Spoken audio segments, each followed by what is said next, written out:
For entrepreneur, you are actually the person who set the tone for the organization.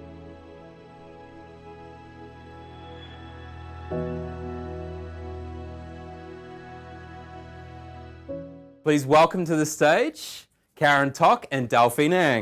Now, so both of you very successful entrepreneurs. I will start with you, Delphine. I'm really curious. You know, you're running your own business, but you're part of a team and you get to see different corporates around the world. What are some of the things that we're seeing now from leaders around being more of an entrepreneurial leader? So I would say that very often leaders are also entrepreneurs themselves, because you want to operate your business as if you own the business. The sense of ownership must come through because it's important to you how you want to serve your customers.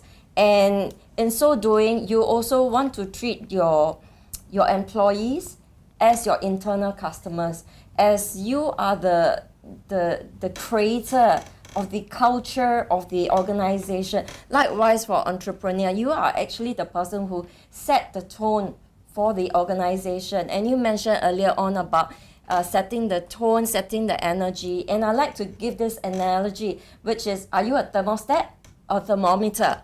Because if you're a thermostat, you go in and you set the tone, and people will vibrate towards that tone that you have set.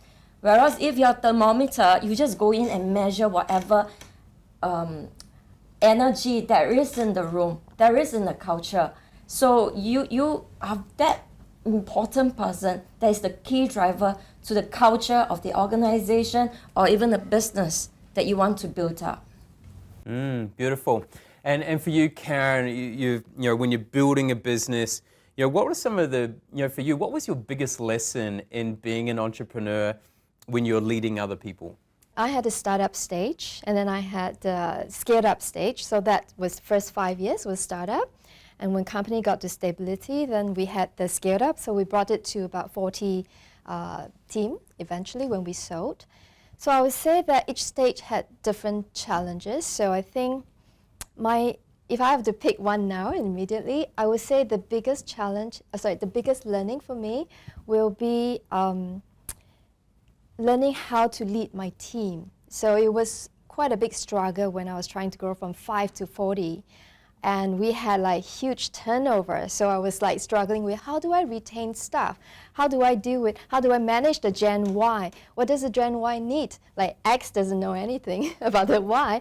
So I had to kind of study that and work on that. So I think through that, I learned how to listen to different generations, and also how to kind of, sometimes as a boss, that there is always a barrier you want to draw, like, okay, I'm the boss and you're an employee. So I can't be too close, and then, otherwise the authority is crossed. So there's always a tough balance you want to create. And it took me a while. So I think I felt that I managed to eventually was to really cross that. And I realized that when I'm connected with my employee, they have more respect for me.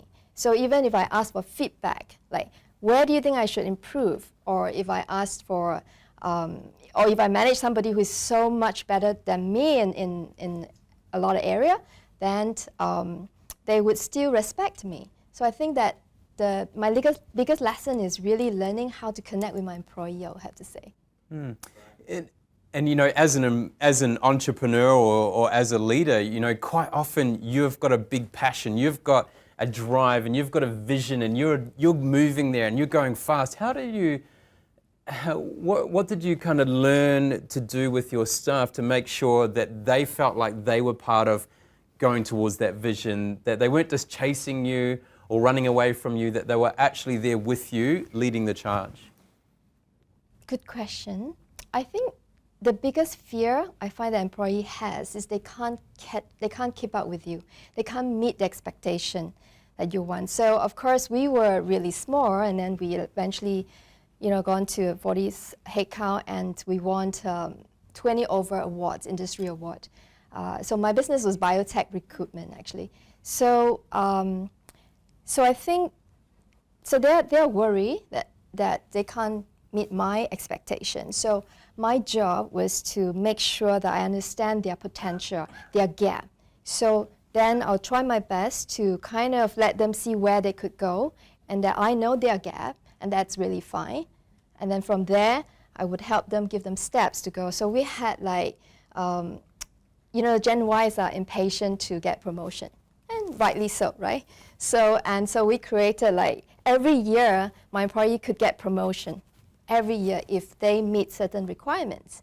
So they could get promotion. So the recognitions is not just coming from increase of salary or the award, it's also very much from me shouting to the rest of the team that, hey, this person did this, look at this testimonial that brought in from this person. You know, how amazing, just telling people how good they are. I think this just inspire them to grow. I think that's probably most helpful. Very, very good. I really, really enjoy that. I think it's important to really look after that human being. Now, for you, Delphine, you've been able to see a lot of speakers who have been up on stage over the last couple of decades, and corporates are looking out for, what is the next big thing. For you, what sort of trends have you seen shift over the last couple of years in regards to what are corporates and leaders really looking for from speakers nowadays? What type of speakers and what are they looking for? Well, in the past, we tried to book a lot of main stage, big time speakers. And when you're on stage, what you're looking for is a very larger than life presence, and to make that very powerful, positive impression upon the audience. But now with COVID, there's no four walls, there's no stage. So you have to connectivity with the audience. The engagement with the audience is a lot more important. Now, how many of you, when you're seeing like someone on stage, it feels that person is so far away. It doesn't matter if he doesn't look at you or she doesn't smile at you. But when you're doing Zoom presentations, which is a lot more common now, you want them to look at you, to smile at you. It's as if he's speaking to many person, but he's speaking to you. You bring that person into your living room, sometimes into the bedroom, because the corporate space and the personal space has collapsed. And you want them to connect with you with that heart-to-heart connection. And you want them to feel as if, I hear you, I understand you, and I know what it's like sitting where you are. And I'm that near you, that close to you, although we could be thousands of miles away. And are you seeing a shift in leaders' mindsets where they're not so focused on just being the CEO, being a leader, but they're actually thinking about how can I continue to innovate and grow like an entrepreneur, think like that entrepreneurial mindset? The transition of going for big time kind of a speaker, entrepreneur kind of presentation, right now we're shifting more to the ability to connect with the individual one-to-one. And as a business owner, you're looking more for creativity, the curiosity, the ability to take risks.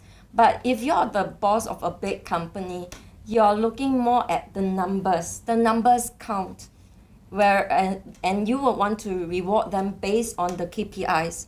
Whereas if you're talking about entrepreneurship, you're looking more for the creativity, the ability to take risks, calculated risks, so that you can actually think ahead and be ahead of the curve than just toe the line.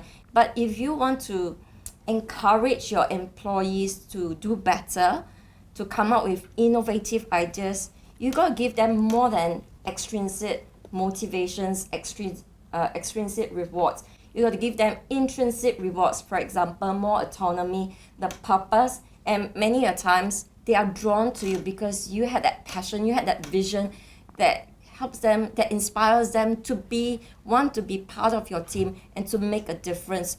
Yeah, we have seen a massive shift in the way that people want to serve and people want to innovate and create and make a better world, and we're seeing that really shift into the bigger corporates as well, where it's not just about creating a new product, making money, etc. It's about, okay, how can we create sustainability? How can we create innovation and growth to support that?